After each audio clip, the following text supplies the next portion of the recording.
My dear students and parents, this is Daniel and welcome back to our channel. நீங்கள் 12th படிச்சிட்டு இருக்கக்கூடிய மாணவர்களாகவோ அல்லது பெற்றோர்களாகவோ இருந்தீங்கன்னா இந்த வீடியோ டெஃபினட்டாக உங்களுக்கு யூஸ்ஃபுல்லான இன்ஃபர்மேஷனாக இருக்கும். உங்களுக்கு தெரிந்த உங்களுடைய நண்பர்கள் யாரெல்லாம் 12th படிச்சுட்டு இருக்காங்களோ அவங்களுக்கு மறக்காமல் இந்த வீடியோவை ஷேர் பண்ணிவிடுங்க. எனக்கு இப்போ லாஸ்ட் 2-3 டேஸாக வரக்கூடிய ஃபோன் கால்ஸில் நிறைய கால்ஸ் எது ரிலேட்டடாக இருக்குன்னா, சார் பேராமெடிக்கல் கோர்சஸுக்கு நீட் எக்ஸாமினேஷன் கம்பல்சரியாக எழுதணும்னு சொல்கிறாங்களே, இது உண்மையா அப்படிங்கிற கேள்வி தான். ஆமாங்க, இது உண்மைதான். நமக்கு நேஷனல் மெடிக்கல் கமிஷன் போலவே ஆயுஷ் கவுன்சிலிங்க்கு ஒரு அமைப்பு இருக்குது, பிடிஎஸ்க்கு ஒரு அமைப்பு இருக்குது. இதே மாதிரி பேராமெடிக்கல் கவுன்சிலிங்க்கு பேராமெடிக்கல் கோர்சஸ்க்கு ஒரு அமைப்பு இருக்குது. அந்த அமைப்பு என்ன சொன்னாங்க அப்படின்னா, நீட்டை வந்து ஒரு பேசிக் எலிஜிபிலிட்டியாக நாங்கள் மாற்ற போகிறோம். அதாவது வருகிற அகாடமிக் இயர் 2026-27 அகாடமிக் இயர்ல இருந்தே இதை நாங்கள் இம்ப்ளிமெண்ட் பண்ண போகிறோம் அப்படின்னு சொல்லி ஒரு லெட்டர் ஒன்று அனுப்பிச்சிருந்தாங்க. இந்த லெட்டர் தான் இப்போ இருக்கக்கூடிய பயங்கரமான கன்ஃபியூஷனுக்கு காரணம். ஆக்சுவலாக நீட் எக்ஸாமினேஷன் பேராமெடிக்கல் கோர்சஸுக்கு கம்பல்சரின்னு அவங்க சொன்னது உண்மைதான். ஆனால் not for all the courses. எல்லா பேராமெடிக்கல் கோர்சஸுக்கும் அது கம்பல்சரி அப்படின்னு சொல்ல முடியாது. இப்போதைக்கு நீட் எந்தெந்த படிப்புகளுக்கெல்லாம் கம்பல்சரியாக இருக்குது, அவசியம் தேவை, அதை வச்சு தான் அட்மிஷன் அப்படிங்கிறது இருக்குன்னு சொல்லி கேட்டிங்கன்னா, நீங்கள் டாக்டர் எம்பிபிஎஸ் படிக்கணும் அப்படின்னு நினச்சிங்கன்னா கண்டிப்பாக நீட் எக்ஸாமினேஷன் எழுதணும். உங்களுடைய 12th மார்க்கில் நீங்கள் பாஸ் ஆகிருந்தீங்கன்னா போதும். ஆனால் நீட்டில் நீங்கள் வாங்கக்கூடிய மார்க்கை வச்சு தான் உங்களுக்கு அட்மிஷன் கொடுப்பாங்க.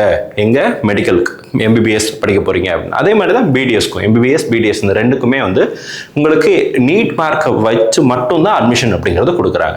அடுத்த கட்டமாக ஆயுஷ் கோர்சஸ், அதாவது ஆயுர்வேதா, சித்தா, யுனானி, ஹோமியோபதி இந்த மாதிரியான கோர்சஸுக்கெல்லாம் நீட் தேர்வு அப்படிங்கிறது ரொம்ப ரொம்ப அவசியம். இந்த கோர்சஸ்க்கும் நீட் மார்க்கை வச்சு தான் அடிப்படையில் அட்மிஷன் அப்படிங்கிறத கொடுக்குறாங்க. இது தவிர நீட் எக்ஸாமினேஷனை ஒரு பேசிக் எலிஜிபிலிட்டியாக, அதை ஆப்ஷனலாக வச்சிருக்கக்கூடிய ஒரு படிப்பும் இருக்குது. அதுதான் வந்து வெட்டினரி கோர்சஸ். அதாவது வெட்டினரி சயின்ஸ் படிக்கிறேன், நான் வந்து ஒரு அனிமல் ஹஸ்பண்ட்ரி வெட்டினரி டாக்டராக மாற போகிறேன் அப்படின்னு நினச்சிங்கன்னா BVSc, bachelor of veterinary sciences and animal husbandry, இந்த கோர்ஸுக்கு வந்து உங்களுடைய 12th மார்க்கை வச்சும் நம்ம தமிழ்நாடு கவுன்சிலிங்கில் பார்ட்டிசிபேட் பண்ணி சீட் எடுக்கலாம். ஆல் இண்டியா கோட்டாவில் நீங்கள் பார்ட்டிசிபேட் பண்ணுறதாக இருந்தால் நீட் தேர்வின் அடிப்படையில் உங்களுக்கு இடங்கள் அப்படிங்கிறது ஒதுக்கப்படுகிறது. ஸோ வெட்டினரிக்கு பொறுத்த வரைக்கும் நீட்டை வச்சும் போகலாம், 12th மார்க் பேஸ் பண்ணியும் நீங்கள் போகலாம். இப்போ நர்சிங், பிஎஸ்சி நர்சிங்க்கும் நீட் மதிப்பெண்களை வைத்தும் நீங்கள் சீட் எடுக்கலாம் ஆல் இண்டியா கோட்டாவில். உங்களுடைய ஆஸ் யூஷுவல் தமிழ்நாடுல இருக்கக்கூடிய 12th மார்க்கை பேஸ் பண்ணியும் நீங்கள் தமிழ்நாடு கவுன்சிலிங்கில் பார்ட்டிசிபேட் பண்ணி சீட் எடுக்கலாம். இப்போ வரைக்கும் பேராமெடிக்கல் கவுன்சிலிங் எல்லாத்துக்குமே தமிழ்நாட்டு அளவில் உங்களுக்கு 12th மதிப்பெண்களை, 12ஆம் வகுப்பினுடைய மதிப்பெண்களை அடிப்படையாக வைத்து மட்டும்தான் அட்மிஷன் அப்படிங்கிறது நடந்துட்டு இருக்கு. ஆனால் இப்போ கொடுத்துருக்கிற நோட்டிஃபிகேஷன் என்ன சொல்லுதுன்னா, நீட் கம்பல்சரி ஒரு பேசிக் எலிஜிபிலிட்டி, நீட்டில் பாஸ் ஆனாதான் நீங்கள் இதில் அட்மிஷன் போட முடியும் அப்படின்னு சொல்லியிருக்கிறாங்க.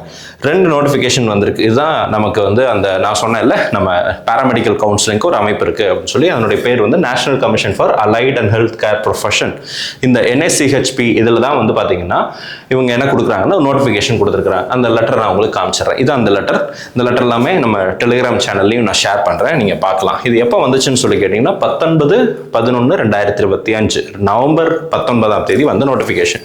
இதில் அவங்க சொல்றது என்னன்னா, சில பேருக்கு இந்த லெட்டர் கொடுத்துருக்காங்க. அதில் வந்து இந்த செகண்ட் பாயிண்ட்ல என்ன சொல்லியிருக்காங்கன்னா, as per the NCAHP Act 2021, the entry criteria to the admission to allied and healthcare courses to be defined has been incorporated in the notified circular. In majority of the circular notified have one of the eligibility criterion for admission is NEET. NEET மார்க்ல, NEET தேர்வில் நீங்கள் pass ஆகியிருந்தாதான் majority of the paramedical கவுன்சிலிங்கில் கோர்சஸில் நீங்கள் join பண்ண முடியும். இதை நாங்கள் ஒரு எலிஜிபிலிட்டியாக, பேசிக் எலிஜிபிலிட்டியாக கொண்டு வரோம். அண்ட் இது வந்து admission to these courses is later to begin from 2026-2027 academic year 2026-27. நீங்கள் 12th முடிச்ச உடனே, இப்போ 12th எழுதிட்டு இருக்கீங்க இல்லையா, நீங்கள் வந்து 12th முடிச்ச உடனே நீட்டையும் எழுத வேண்டிய அவசியம் இருக்கும். நீட்டை எழுதிட்டு தான் பேராமெடிக்கல் கவுன்சிலிங்க்கு போகிற மாதிரியான சூழ்நிலை அப்படிங்கிறது இருக்குன்னு தான் இந்த பாயிண்ட் சொல்லுது. சரிங்களா? இப்போ third point, therefore it is required to requested that the boards working under central or state government union territories may be directed to disseminate the information. அதெல்லாம் ஸ்கூலுக்கு, இன்ஸ்டிடியூஷன்ஸ்க்கெல்லாம் நீங்கள் இன்ஃபர்மேஷனை ஷேர் பண்ணுங்க அப்படிங்கிறத சொல்கிறாங்க. அதை தான் நம்மளும் செஞ்சுட்டு இருக்கிறோம். ஸோ இது வந்து 19ஆம் தேதி வந்த நோட்டிஃபிகேஷன். சரிங்களா?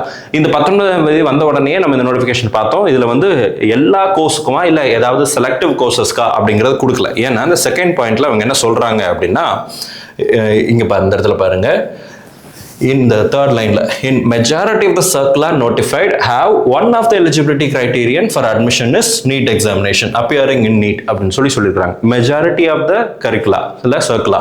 அப்போ அந்த ஒவ்வொரு கோர்ஸுக்கும் எலிஜிபிலிட்டி கிரைட்டீரியா அப்படிங்கிறது ஒன்று இருக்குங்க. இப்போ பிஎஸ்சி நர்சிங் பேராமெடிக்கல் கோர்ஸ் தான். இப்போ பிஎஸ்சி நர்சிங்க்கு நீட் வச்சும் நீங்கள் பாஸ் பண்ணி நீட் மார்க்கை பேஸ் பண்ணியும் நீங்கள் அட்மிஷன் எடுக்கலாம். அதே மாதிரி 12th மார்க்கை பேஸ் பண்ணியும் தமிழ்நாடு கவுன்சிலிங்கில் நீங்கள் பாஸ் பண்ணி அட்மிஷன் எடுக்கலாம். இந்த 2 கிரைட்டீரியா பிஎஸ்சி நர்சிங் இருக்கு. இப்போ நீங்க other paramedical courses physiotherapy, occupational therapy, emergency care, cardiac technology, இந்த மாதிரி ஏகப்பட்ட கோர்சஸ் இருக்கு பேராமெடிக்கல்ல. அப்ப அந்த எல்லா பேராமெடிக்கல் கோர்சஸ்க்கும் இது பொருந்துமா அப்படின்னு கேட்டா அதனுடைய கிளாரிட்டி இந்த நோட்டிபிகேஷன்ல இல்லை. ஸோ லேட்டர் என்ன பண்ணாங்கன்னா எம்சிஎன்ஏ இந்த NCAHP இவங்க என்ன சொன்னாங்க அப்படின்னா இன்னொரு நோட்டிஃபிகேஷன் கொடுத்தாங்க. 28/11/2025 நவம்பர் 28 அன்னைக்கு கரெக்டாக ஒரு 9 நாள் தள்ளி 10 நாள் தள்ளி இன்னொரு நோட்டிஃபிகேஷன் கொடுத்துருக்காங்க. அதில் என்ன கொடுத்துருக்காங்க அப்படின்னா in continuation to the office letter of even number dated 19/11/2025 19ஆம் தேதி நாங்கள் ஒரு லெட்டர் கொடுத்தோம் இல்லையா, அந்த லெட்டரோட சேர்த்து நாங்கள் சில விஷயங்களை சொல்கிறோம் அப்படின்னு சொல்கிறாங்க. இந்த இடத்துல பாருங்க, in some of the it is clarified that the student aspiring for admission to allied healthcare professional courses after passing in senior secondary level 12th முடிச்சதுக்கு அப்புறம் நீங்க அலைட் ஹெல்த் சயின்சஸ் பேராமெடிக்கல் கோர்சஸ்க்கு நீங்க ஜாயின் பண்றதாக இருந்தா இந்த இடத்துல பாருங்க in some of the undergraduate allied healthcare courses அப்படின்னு தான் கொடுத்துருக்காங்க. எல்லா கோர்சஸ்க்கும் கொடுக்கல, in some of the undergraduate allied healthcare courses அப்படிங்கறதான் கொடுத்துருக்காங்க. ஸோ இந்த கோர்சஸ் ஒரு சில கோர்சஸ்க்கு நீட் அவசியம், ஒரு சில கோர்சஸ்க்கு நீட் அவசியம் இல்லை அப்படிங்கிறதான் இந்த செகண்ட் நோட்டிஃபிகேஷனுடைய அர்த்தமா இருக்கு. ஸோ இது எந்தெந்த கோர்சஸுக்கு அப்படிங்கிறத வந்து நாங்கள் லிஸ்ட்டில் கொடுக்குறோம் அப்படின்னு சொல்லியிருக்கிறாங்க. இப்போ வரைக்கும் எந்த விதமான அப்டேட்டும் பிடிஎஃப்பும் NCAHPலேருந்து வரலை. பட் மாணவர்கள் பெற்றோர்களுக்கு ஒரு கல்வியாளராக நான் சொல்கிறது என்ன அப்படின்னு சொல்லி கேட்டிங்க அப்படின்னா get prepared for things. Maybe நம்ம நினச்சபடியே எல்லாம் நடக்கும்னு சொல்ல முடியாது. ஒருவேளை எல்லா கோர்சஸுக்கும் நீட் கம்பல்சரி அப்படின்னு சொன்னால் அதற்கும் நம்ம வந்து தயாராக வேண்டிய சூழ்நிலை அப்படிங்கிறது இருக்குது. ஸோ வேறு ஏதாவது அப்டேட் அஃபீஷியலாக அப்டேட் வந்துச்சு அப்படின்னா கண்டிப்பாக நம்ம சேனலில் பதிவு செய்கிறேன். இது வரைக்கும் நீங்கள் நம்ம சேனலை சப்ஸ்கிரைப் பண்ணல அப்படின்னா மறக்காம சேனலை சப்ஸ்கிரைப் பண்ணி வச்சுக்கோங்க.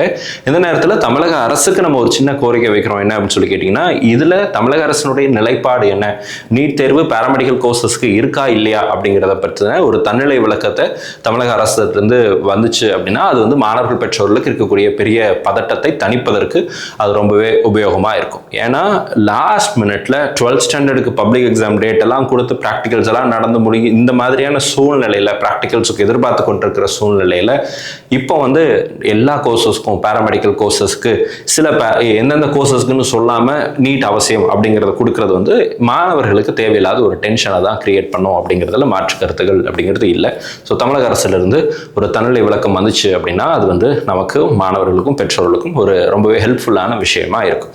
இந்த வீடியோ உங்களுக்கு பிடிச்சிருக்கும்னு நினைக்கிறேன். இது ரிலேட்டடாக வேறு ஏதாவது அப்டேட் வந்துச்சு அப்படின்னா கண்டிப்பாக நம்ம சேனலில் பதிவு செய்கிறேன். இது வரைக்கும் நீங்கள் நம்ம சேனலை சப்ஸ்கிரைப் பண்ணல அப்படின்னா மறக்காம சேனலை சப்ஸ்கிரைப் பண்ணி வச்சுக்கோங்க.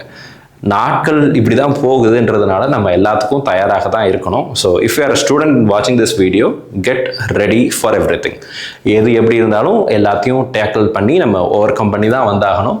அதுதான் நமக்கு இருக்கக்கூடிய சேலஞ்ச். அந்த சேலஞ்சை ஓவர் கம் பண்ணுறதுல தான் விக்ட்ரி அப்படிங்கிறது ஒழிஞ்சிட்டு இருக்கு. All the very best and thank you so much. வேறு ஏதாவது அப்டேட் வந்துச்சுன்னா வீடியோவில் பதிவு செய்கிறேன். Thank you so much.